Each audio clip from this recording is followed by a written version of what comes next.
Chapter 16. Want any more potatoes, Luke?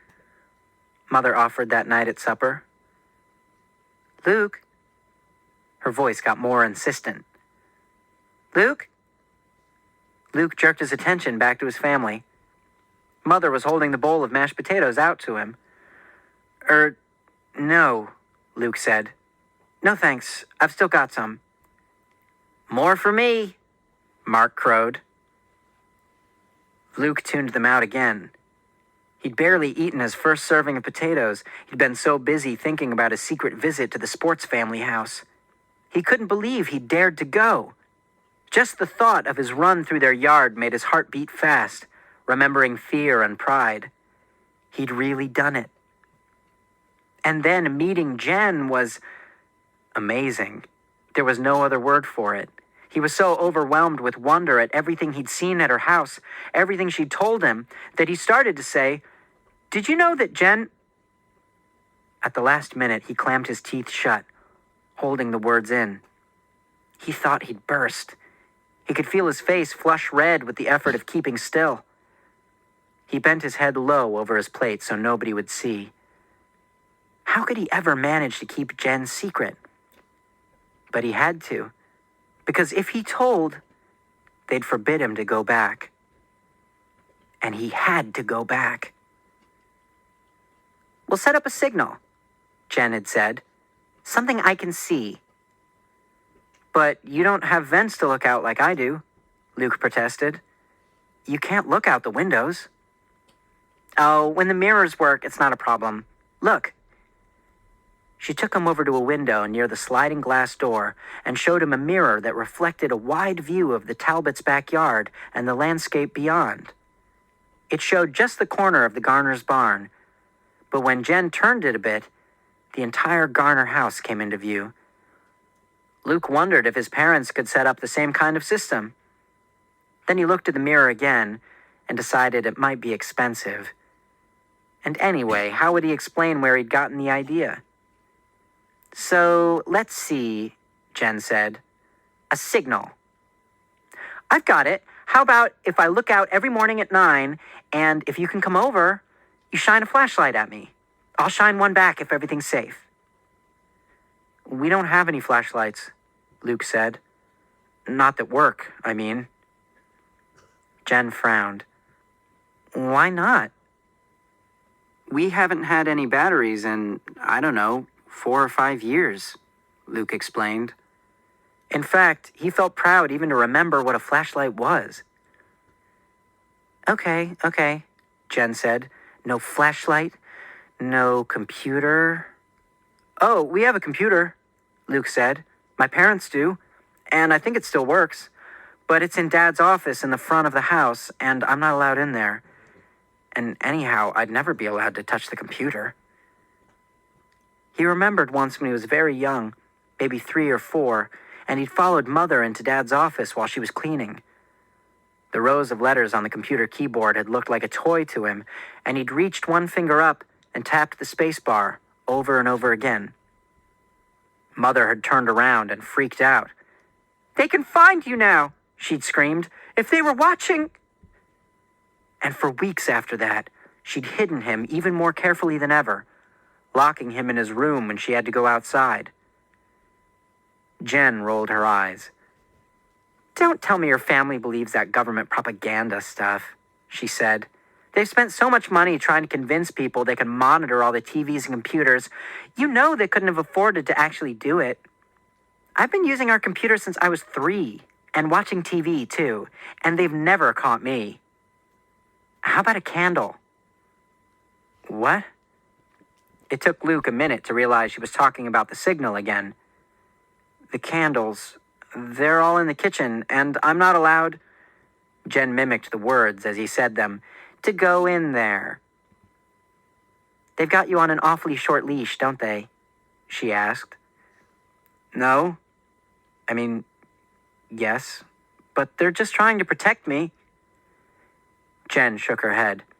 "Yeah, I've heard that one. Ever hear of disobeying?" Luke started defensively. "I'm here, aren't I?" Jen laughed. Got me. But listen, if you can't do candles or a flashlight, how about just turning on a light that I can see? Luke was quicker this time, figuring out that she was still talking about the signal.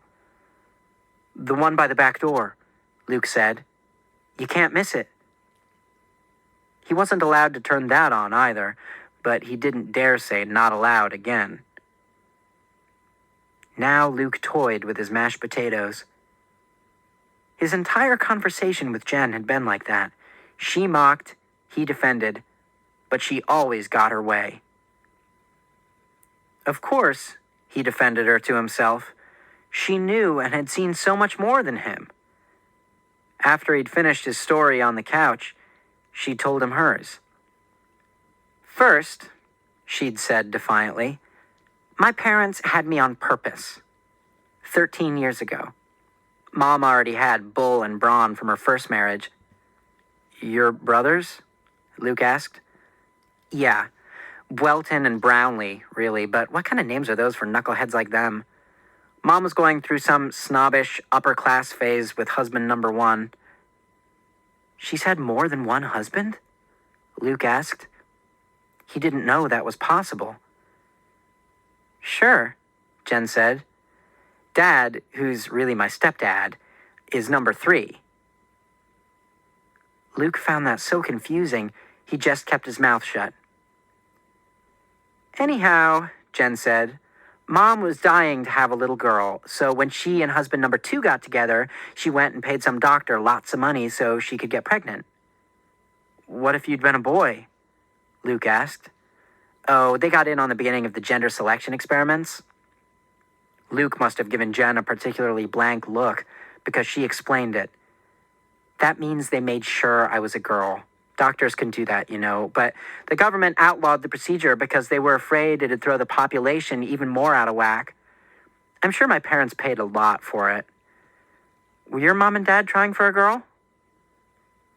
Luke thought about it. He remembered Mother saying she'd wanted 4 boys, but would she have wanted a girl even more? Someone like Mother?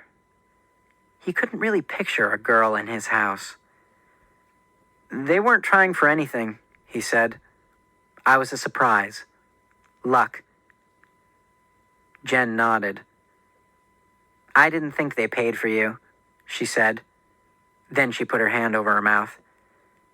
That sounded really terrible, didn't it? I didn't mean anything by it. It's just, you're the first person I've met who wasn't a baron. How do you know I'm not? Luke asked stiffly. Well, Jen waved her hand in a way that made Luke even more aware of the contrast between his ragged flannel shirt and patched jeans and Jen's perfect house. Look, don't be mad. It doesn't matter. Or maybe it does, but I think it's cool that you're not a baron. You can help me even more. Help? Luke asked. With the rally, Jen said. She bit her lip. Should I? There's no way you could be an infiltrator, is there?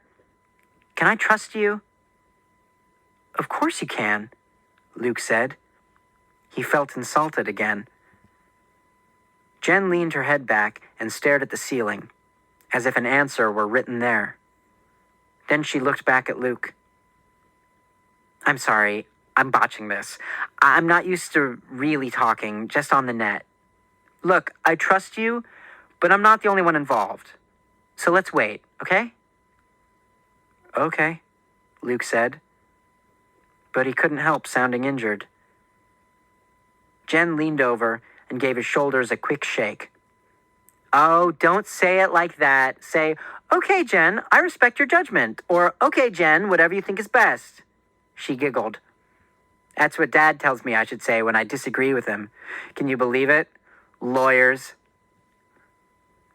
Luke was glad the subject had changed. Your dad's a lawyer? He asked. Jen rolled her eyes.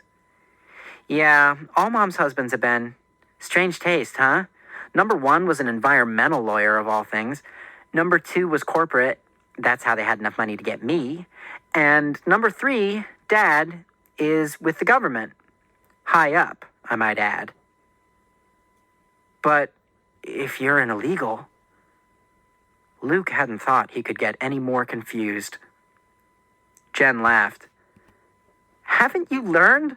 Government leaders are the worst ones for breaking laws. How do you think we got this house? How do you think I got internet access? How do you think we live? I don't know, Luke said, fully honest. I don't think I know much of anything. Jen patted his head, as if he were a little kid or a dog. That's okay, she said. You'll learn. It wasn't long after that Luke said he had to leave, because he was afraid Dad or Matthew or Mark might come in for lunch a little early. He dreaded the trip back. Jen walked him to the door, chattering the whole way. I'll fix the screen and deal with the security system so no one will ever know you were here, she said. And, oh no! Luke followed her gaze. She was staring at 3 pinpoints of blood on the carpet. I'm sorry, Luke said. That must be from when I scraped my hand. I'll clean it up. There's still time. Secretly, he was glad of the delay. No, Jen said impatiently. I don't care about the carpet. It's just that Mom and Dad will know. And when they see I don't have any cuts... And then, before Luke even knew what she was doing, she thrust her hand toward the torn part of the screen. The jagged edge didn't cut immediately, so she held the screen with her right hand and raked it across her left. When Jen pulled her hand back, Luke saw a gash even deeper than his. Jen squeezed out a few drops of blood and let them fall to the carpet. There, she said. Stunned, Luke backed out the door. Come back soon, farmer boy, Jen said. Luke turned and ran, blindly, not even slowing down to creep alongside the barn. He went straight to the back door of his house, yanked it open, and let it bang shut behind him. Now, sitting at supper, he felt his heart pounding again as he thought of how dangerous that had been. Why hadn't he looked first? Why hadn't he crawled? He poked his fork into his potatoes, now gone cold and congealed. He watched Mother gathering up dirty dishes while Dad, Matthew, and Mark leaned back in their chairs, talking of grain yields. Jen had scared him. That was why. Seeing her cut her hand had terrified him. How could she do something like that for him when they'd just met?